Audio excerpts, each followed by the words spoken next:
Welcome back, everybody, to the Dolores Project. I'm your host, Joshua Smith, and today we have a very special guest. Heidi Campbell is professor of communication at Texas A&M, an affiliate faculty in religious studies, and the Presidential Impact Fellow at Texas A&M University. She's also the director of the Network for the New Media, Religion, and Digital Culture Studies, and founder of the Digital Religion Studies. Heidi, welcome to the show. Thank you for having me. Yes. Well, it is truly an honor. To have such a big mind from this field to come and sit and talk to us today. And so we have lots of questions, but we're going to try to keep it broad. And so I'm excited to hear your perspectives and thoughts, especially in light of all the stuff that's happening. So before we get into this discussion about new media and that big topic, Heidi, just tell us a little bit about you. So for the last 3 decades, I've been looking at how people use digital media, especially in religious communities, and how that impacts their view of kind of religion in full. I'm credited as one of the people that helped found this area called Digital Religion Studies. And it's really people who kind of take the approach that we can't understand religion as it's practiced online if we don't look at those phenomena in relation to what's happening offline. So a lot of the trends that we see of how people see religion and practice actually started way before the internet. But the internet, because of its connectivity, just kind of put things on hyperdrive and has accentuated it. So over the course of my career, I've studied anything from religious video games and kind of the narratives that Christians and Muslims use when they create their video games. I've studied blogs and how they posed initial challenges to religious authority. One of my more recent projects is I've been studying internet memes and the kind of stereotypes and bias about religion they communicate. And I'm sure we'll talk about some of my other projects. But when I'm not doing my day job at the university, I have 2 passion areas. One is I am a spiritual director, and I work with a group called Middle Way Urban Monastery, where I have an online and offline entity, and we're trying to experiment with how do we reach out and create spiritual places for people who are nuns, spiritual who are not religious, and the duns, people that have left the church, especially in the last 5 years. Wow. I have a big heart for creating blessing boxes, which are micro food pantries. And so I have a little shed where my husband puts up with me creating all these little blessing boxes and putting them all over my community, and old bread boxes and old mail boxes, and helping people reach out and help people in need, especially with this time of economic decline. That's wonderful. And I like this too. Like it truly is better to give than receive, although that sometimes we don't want to believe that in the consumer market, but it truly is. So Heidi, thanks for sharing that. So tell us a little bit about how you got into what we now call new media. Those in the communications world will understand that. But for most of us who are outside of that world, it's different. So kind of help us understand it, wrap our minds around it. Well, new media is a term that became really popular, especially in the 2000s, to kind of mark the kind of end of the mass media age and moving into this more digital electronic age. So this new kind of generation of technology was different than TV and radio, film production. Not only was everything run by computers, but the computers and technologies that allowed things to spread much more quickly, be multi-platform, be much more interactive, and put the control, especially in outside of just media corporations, into everyday people's hands, especially with as new platforms were created in social media. So studying new media is about studying this kind of the digitization or the digital turn of technologies and how that is impacting sociology, how people's lives and people's faith. That's wonderful. And I think it's so needed. I think one of the things you said in the chapter in one of your books, this one right here, which is Ecclesiology for a Digital Church, wonderful book and lots of great authors in there. And of course, Heidi, your voice is highlighted in it. And you're talking about some of the challenges that pastors were facing during COVID. And as a pastor, I could just tell you, I faced it too. But we were already experimenting at our little church, just a little country church, with posting our services online, which I got to say, my perspective on this has changed. But at the moment, I was completely opposed to it. Like I didn't want to share, because sometimes it gets quite intimate and you share personal episodes of suffering and different things that sometimes it's a very communal, personal act. But I I think what's fascinating about your research and what scholars like you and others have helped me see is that it's also a broader communal thing too.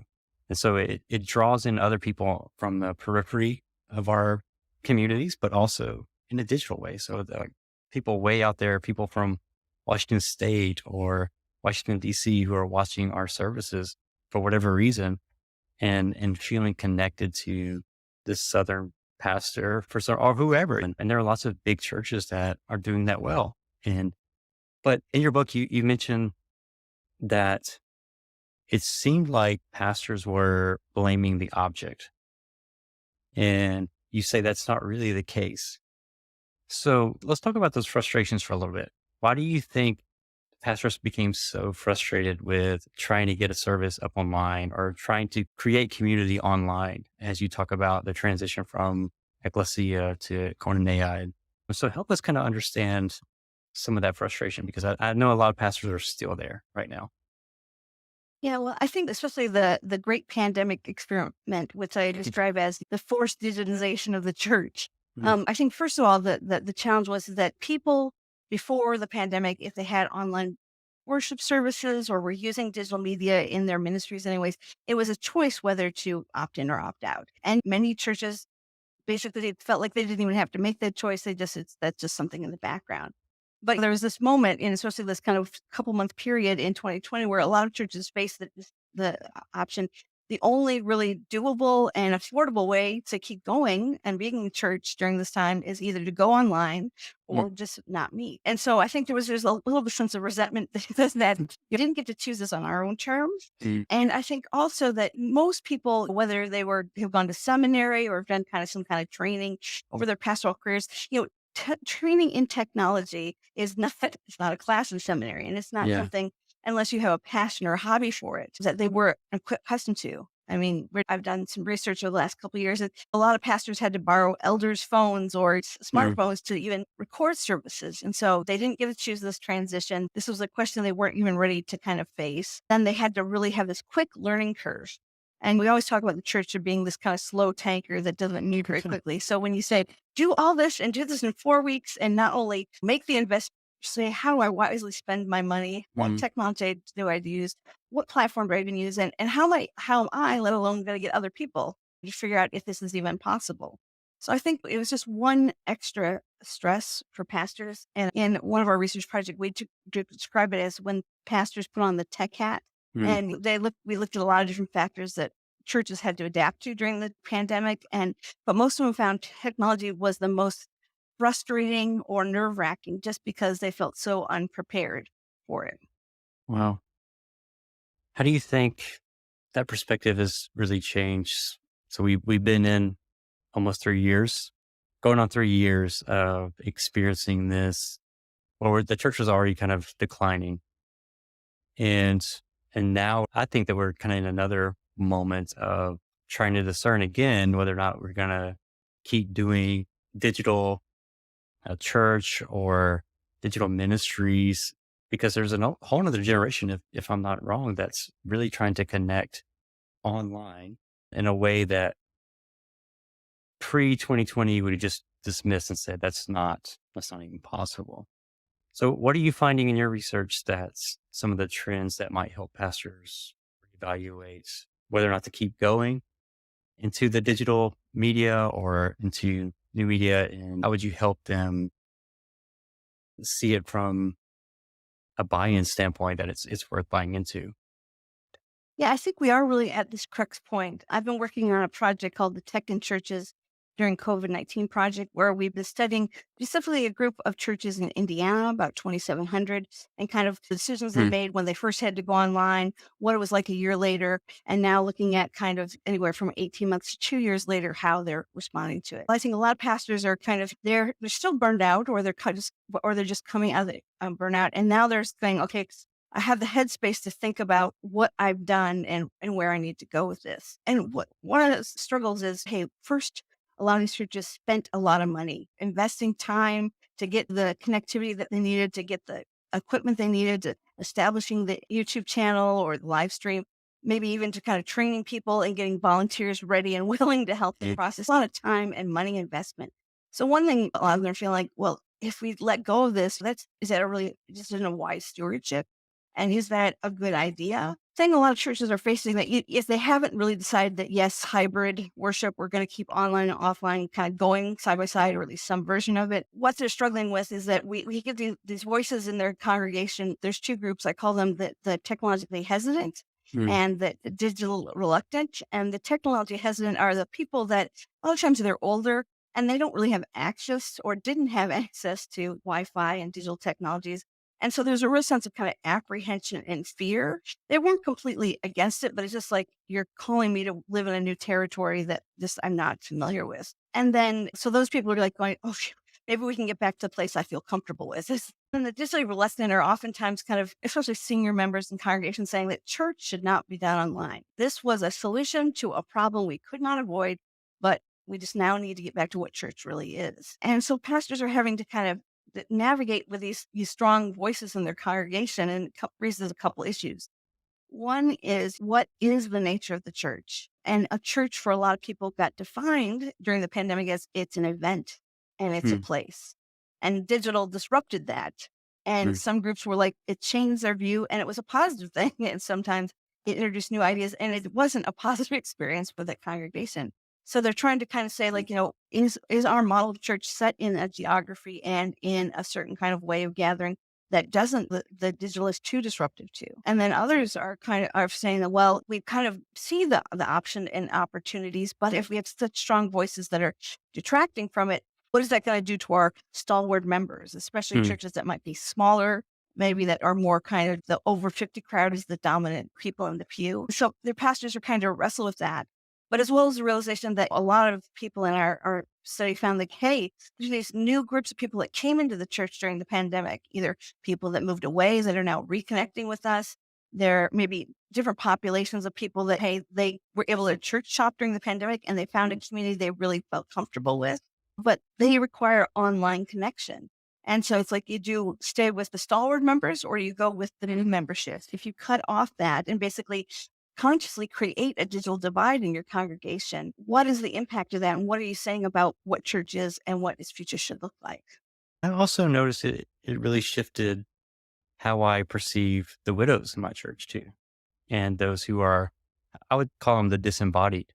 They're part of the body, but I don't see them as much, and or that I don't see them on Sundays and Wednesdays, and so I think sometimes in a bad way, it minimized my thoughts about them, and not so much that I wanted to put them out of my mind or anything, but I was like, oh, there's a whole group of people that I didn't reach out to, and it's kind of one of those things where you're hearing and seeing the same people who show up. And so their problems and their needs and issues kind of come to the forefront. But then there's other people who may not feel comfortable or may not be able to. And it really opened me up to some of the sensitivities of trying to minister to people who cannot physically cross a threshold and it was a challenge, Heidi. It was. I don't know that.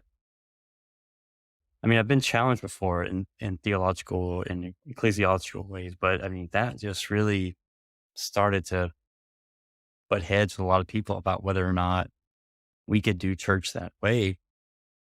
And like you said, we just weren't ready.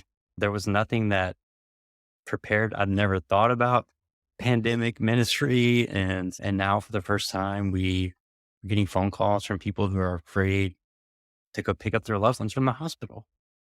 And so for me, it made me feel important. I provided a societal need. But then at the same time, the disruption part was I couldn't go into the hospitals anymore. Like you said, there are older people who didn't have a smartphone, so you couldn't FaceTime them. And yes, there are people in our congregation that don't have smartphones. There are people who are calling and asking to have their last rites read, to pray over them. And the hospital said no. And so I found this strange tension in March 2020 and forward, where we had a lot of people who were passing away. We had a younger generation that walked away because they were scared, just like everybody else. And everybody had legitimate reasons for things that we did. But it made a lot of pastors angry, I think.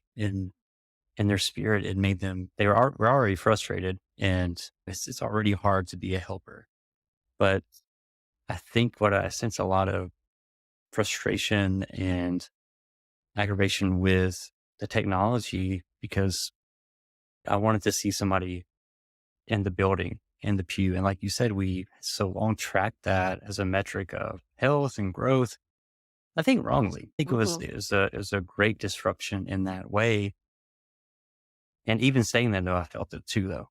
You can't help it. You want to be around people and to help them and to hug them and to love on them and different things. But that distance really, it really shook up people.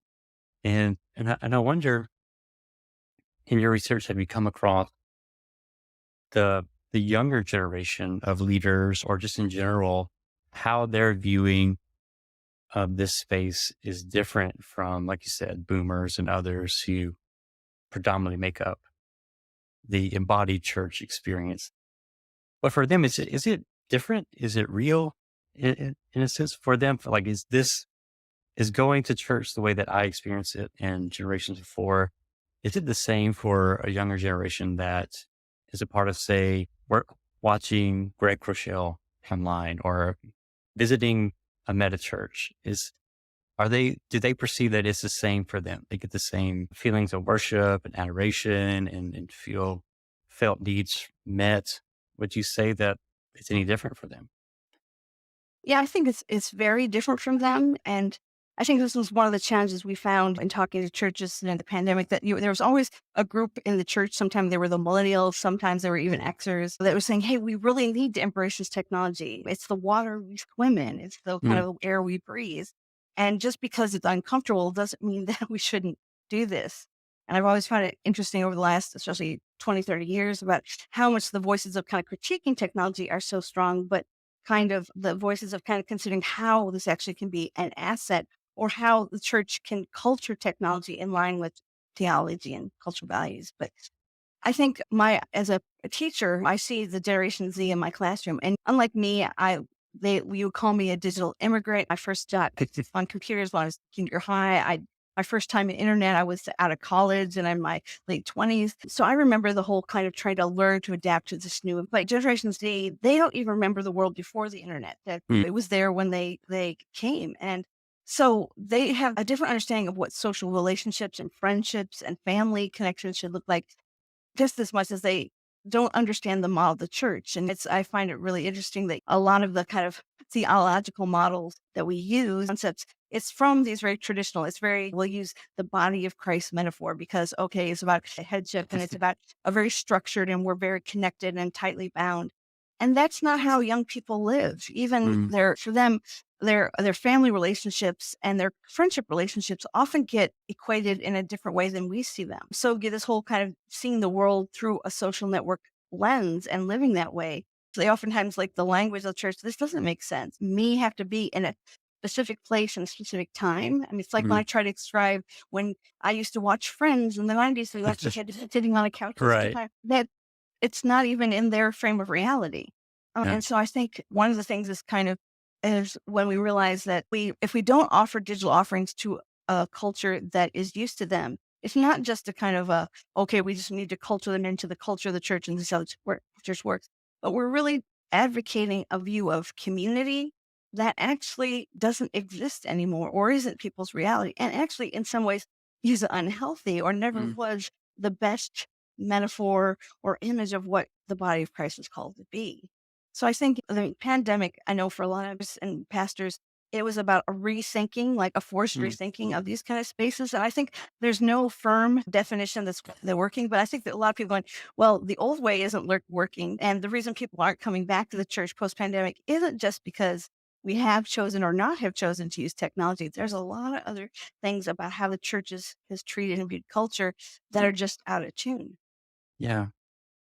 Heidi, what would you suggest, or give us some pointers, direction for pastors and leaders, and even just in general, how we should engage, especially Generation Z? How could we help minister to them and love them, build community with them the way that we would want community built with us? pre 2000, how we felt. And I think about, like you said, growing up in the 90s for me, every day was I'd just leave the house, spend the whole day with your friends. We would just be together. And if we weren't together, that means we looked forward to that. That was it. We just spent every moment together, embodied. But now it's the same, but it's different. They are together. So help us think about that. How should we approach it? And I guess even simply, like it doesn't have to be, you have to have this cutting edge YouTube channel and all that stuff. But how can we just on a day to day try to connect with another generation that sees cyberspace, as we used to call it, very differently than we see it? Well, I think one of the things is really kind of creating these spaces where people can learn from one another. One of the great things in the pandemic is some of the churches we saw from our research where they really partnered the younger generation with the older generation, like a Mm, church that was able to buy maybe a half dozen tablets and then able to kind of move them around the congregation, but like get them paired up with either like a grandchild or someone in the congregation, and the younger teaching the older about how to use the technology, and then trying to create this. Well, then the older can maybe kind of mentor the younger in some way, but kind of again, rather than seeing like, okay, it's that mentorship looks like this, yeah. technology has to be seen as something to overcome, but kind of basically kind of partnering together and letting you, it talks about in scripture about the older learning from the young and the young through the old. Mm, It's that sense of real kind of, okay, of breaking down those traditional hierarchies.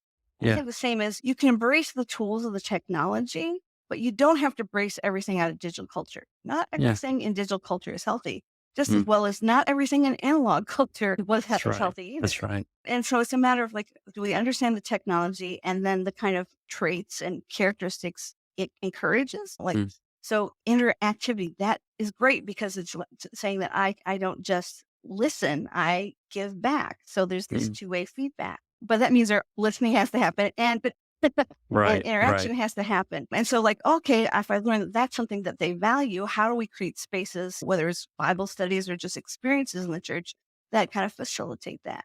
Yeah. But the internet also is very, we call it ego centered. It really focuses on individual choices Mm. rather than community. And this is one thing that when pastors found, like, well, I'm using social media like Facebook and Twitter to broadcast my services, but people aren't really having a social experience. Like it's not building community. It's because I put it online. Why is it building community? And you're not realizing you actually have to do things and culture the technology in order to do that. So kind of moving into spaces where we kind of see, okay, how do we actually kind of get, what can we learn from digital technology to maybe modify what church services, what worship, what community looks like? And then also kind of saying, well, these are some core values that actually the digital culture has gotten wrong. And how do we take people and say, hey, the individual focus is not healthy in cultural standards as well as in religious and spiritual context. How do we actually build true community? And then not just focus on assumption if we're all in the same pews together, we're building community. Just like if we're all on Facebook together and can talk to each other, that doesn't mean we have community. Yeah, that's true.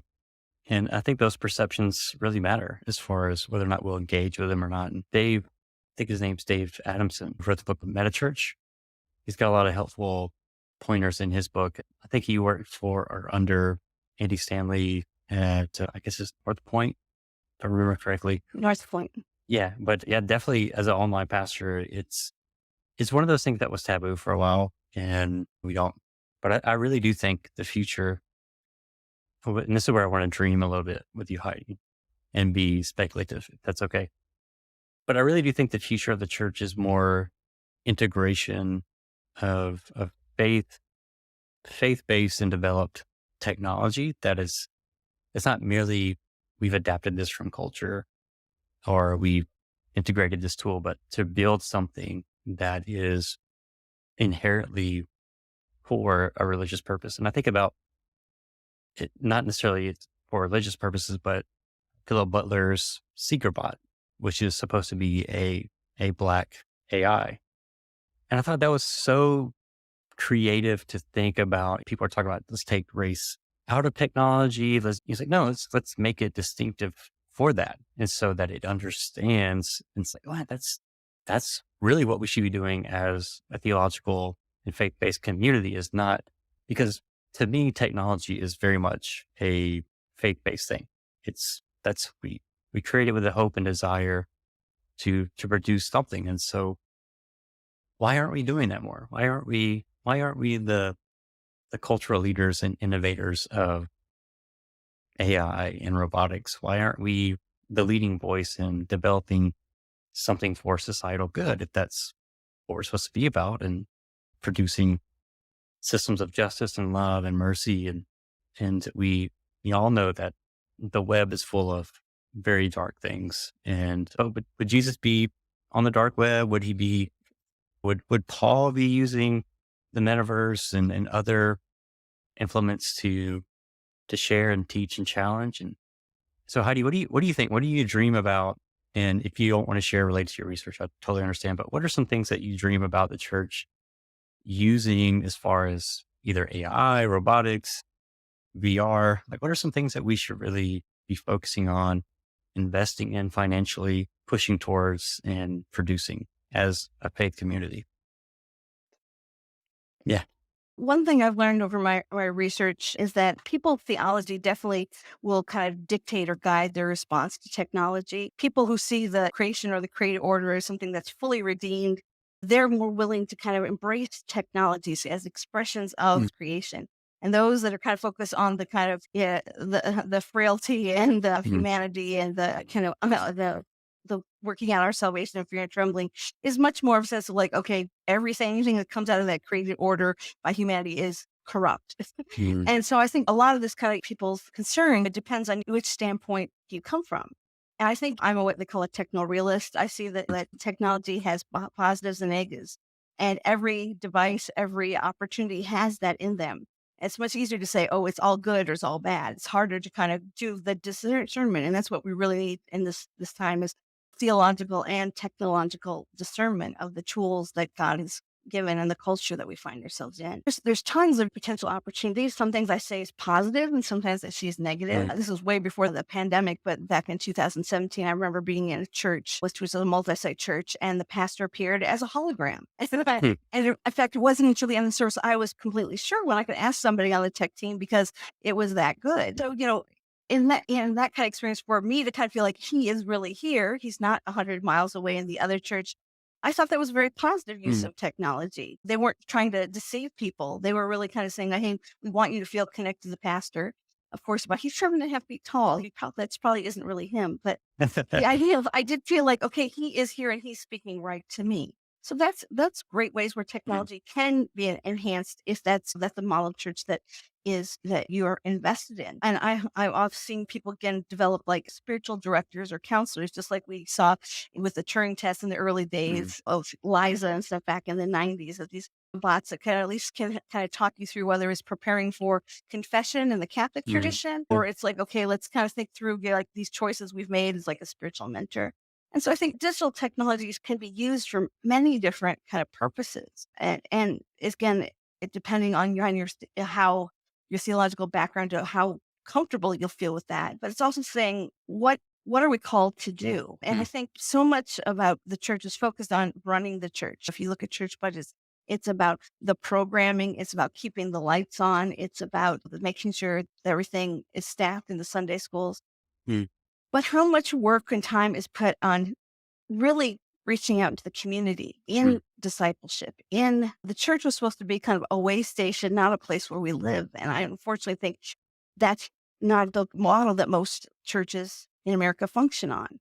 yeah, And so when technology really allow us to live our faith 24/7, or at least allow us those opportunities for mentorship, accountability, reminding us to pray, those are all good things. It's mm, about taking that faith beyond a space and event.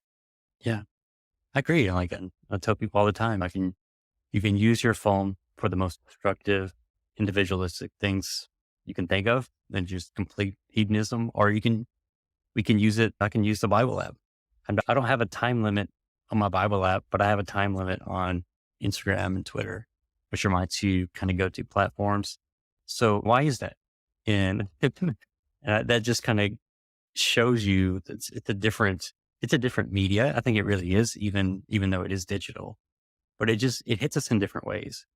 And I think that could be intentionally built in. So I'm optimistic if we can frame it in the right way. And perhaps voices like yours are really important in this conversation, and many others. Think about John Dyer and others who are really trying to think through in a nuanced way about how to use digital technology. And I think that not only just for church related stuff, but I think about that as it relates to human sexuality, as it relates to identity, that these are massive things that we are facing right now, but also in the future, but also community and connection. And of course, those could all be very negative things if they bend towards one way. But how do we cultivate them in a way that glorifies God Hmm. and brings flourishing to our community? That's why I've used the phrase a couple times, the idea of culturing technology, of Mm, the technology, it's neither good nor bad. It's got a lot of values built into it based on the designer to do certain things well and certain things it's more difficult to do. But the digital technologies also have this real space for creativity. And mm, that's the kind of idea of digital culture is about kind of using the opportunities to kind of create new things. My husband's an app designer. That's one of the things mm, he does. And for many years, he had an app on his phone that helped him basically, you could program it a certain number of times a day to bring up a scripture verse or like a prayer reminder.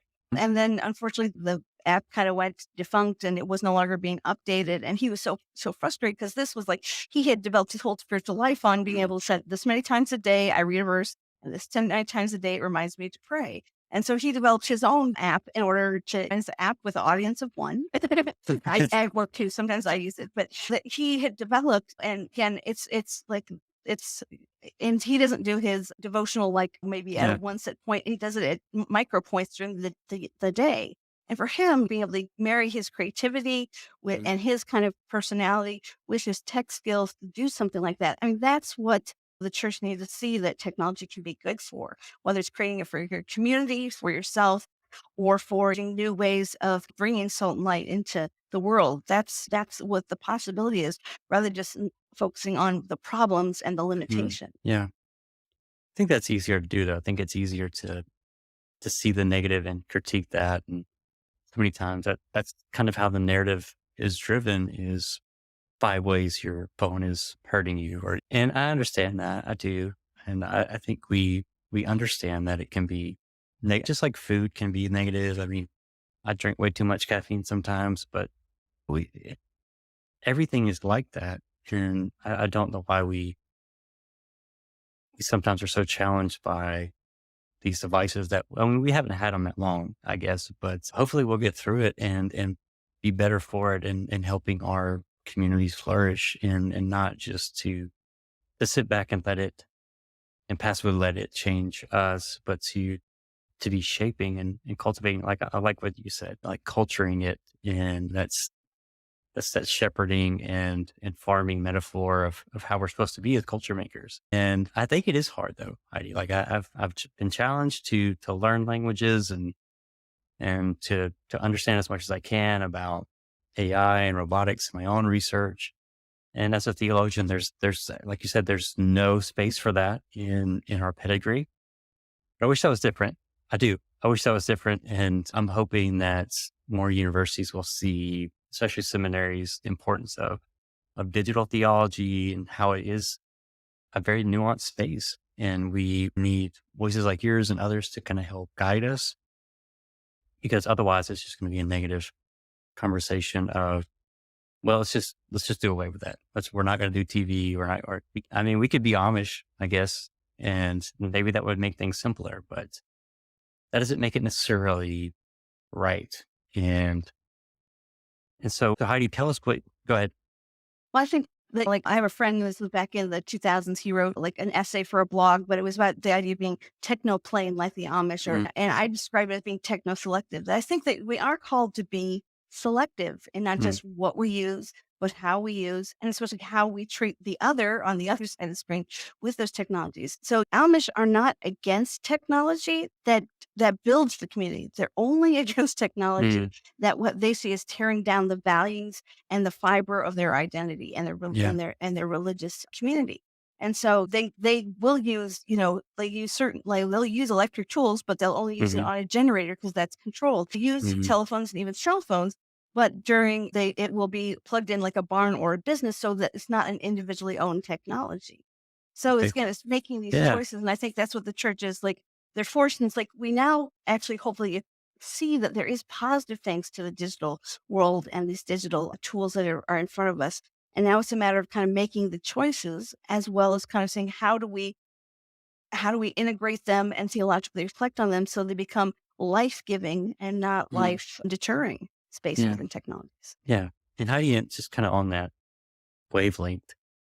So we do know that there are negative components to this, and there's bias in algorithms. There's just so much negative stuff as far as social justice and the things that we see with just automation and it kind of creates this vacuum for moral harm. And so what are some of the ways that the local church could be a part of addressing that issue? Because we are supposed to be a force for good and love and justice. So what are some ways you've seen in your research that we could kind of push back against bias and AI and different things? Well, I mean, yeah. The problem is that any technology that's created is created, well, at least at this point, by Mhm. a human. So their human values, choices, and preferences are put in that. And that kind of touches on the issue of like, especially a lot of research was coming out in 2019-20 about how Google and other search Mm. engines and other technologies have been designed had this implicit bias about whether about genders, racial groups, because the biases of the researchers unconsciously got programmed into them. Mm. And it's that idea of kind of like realizing that we do live in a sinful world, so we have this tendency to pass this on. Mm. And so if the word required us just to do justly, love mercy, and walk humbly, we need to be kind of careful in and just because we say I'm Christian doesn't mean everything I do is redeemed. That's right. So again, it's like easier to say, okay, it's all bad or it's all good. How do we walk out in this discernment process, whether it's kind of the tools we select, Mm. how we design work, and especially kind of getting people who are part of the tech industry to reflect on what things did you bring to the table that may influence your media platform.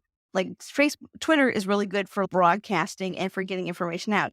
It's not as good for community building, where Yeah. Facebook is created and it's good community building, but it's often focused around an individual. So it's not very so. Mm. And there's other spaces that like Pinterest, I think, is better about creating a community, at least of like minds and with a more Mm. sense of equality and sharing. And so thinking about, okay, each of these technologies is exhibiting positive values and then values that maybe we want to either restructure or kind of pull away from. And it's kind of again Mm. that constant process of discernment. And that is tiring, but that's really what we're called to do. God never said that the Christian life was going to be people saying like, I just want to be happy and our lives are supposed to be easy. And God never promised that, but he did Mm. promise us the strength, the wisdom to move on and to make and to discern what it means to do justice, mercy, and humility. Mm.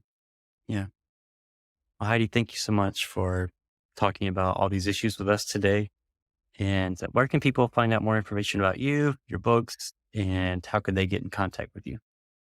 Well, I like to tell folks that I'm very Googleable. If you put Heidi Campbell and religion, I'll pop up. There's actually a lot of Heidi Campbells out there. So using religion or just religion is a good way. But if you want to know more about my research, drheidicampbell.com is where you can find out about a lot of the projects I do, as well as I have a space called e-resources. So one of the big emphasis I had during the pandemic, both in this Tech and Churches project, as well as some of my other research is translating it into free ebooks and white papers so that pastors, study groups could kind of think through these issues and they're all free. And so that's a great space to look at. I also run a thing called the Create Kindness Initiative where I talk about blessing boxes and doing kindness. So you can find out through the Create Kindness Initiative more about that side of me.